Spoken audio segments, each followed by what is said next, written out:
తీసుకొచ్చారు అంటున్నాం. అది కొంచెం చెప్పండి ఇక్కడ ఉన్న మంత్రి గారికి. ఎందుకంటే నిన్న ప్రెస్ మీట్లో మంత్రి గారు చెప్తున్నారు ఈ హాస్పిటల్ వాళ్ళు కట్టారు, నేను కట్టాను. సిగ్గు ఉండాలి చెప్పుకోరని చెప్తాను. సంజయ్ రాణి గారికి సిగ్గు ఉండాలి.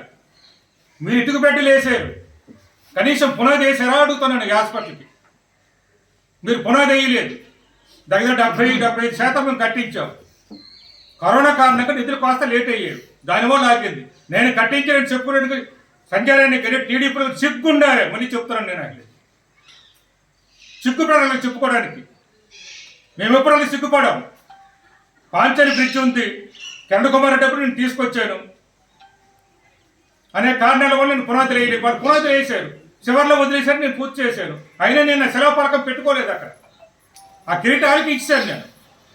పాంచాలికి ఉన్నటువంటి బ్రిడ్జి వాళ్ళకి సిగ్గు లేకుండా చెప్పుకుంటారు వాళ్ళు. అలాగా నన్ను చెప్తున్నారు డిఎస్సి ఉద్యోగాలు తీసుకొచ్చారట వాళ్ళు. 16,000 ఉద్యోగాలు డిఎస్సి తీసుకుని అందులో 6,000 చిల్లర జగన్మోహన్ రెడ్డి నోటిఫై చేసినవే. ఎన్నికలు వచ్చే ఆగిపోయింది. మరి 150,000 ఉద్యోగాలు సచివాలయ ఉద్యోగాలు పెట్టారు. దాన్ని 135,000 ఇచ్చారు. భారతదేశంలో ఏ రాష్ట్రమైనా ఒకేసారి 1,00,000కు పైగా ఉద్యోగాలు ఇచ్చిన రాష్ట్రం ఎక్కడైనా ఉన్నదా అని అడుగుతున్నాను నేను. ఒకేసారి చూపించమని చెప్పండి. డబ్బా కొట్టుకుంటారు ఆమె ఏమో డబ్బా కొడుతుంటే వెనకాతల నుంచి చప్పట్లు కొడుతున్నారు. ప్రెస్ మీట్లోనే ఎక్కడైనా చప్పట్లు కొట్టించుకున్నది ఎక్కడైనా మీరు చూసారా? సంజయ్ రాణి గారికి చెల్లు ప్రెస్ మీట్లో చప్పట్లు కొట్టించుకుని ఏకైక మంత్రి బహుశా ఆంధ్రప్రదేశ్ కావచ్చు, భారతదేశంలో కావచ్చు, సంజయ్ రాణి గారికి చప్పట్ల మంత్రి గారు.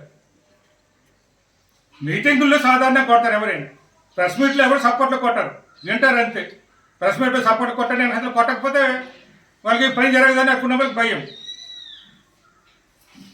ఈ హాస్పిటల్కి గొప్పగా చెప్తాను, నేను కట్టించి చెప్తాను. నేను సిగ్గుపడాలి ఆ మాట చెప్పడానికి.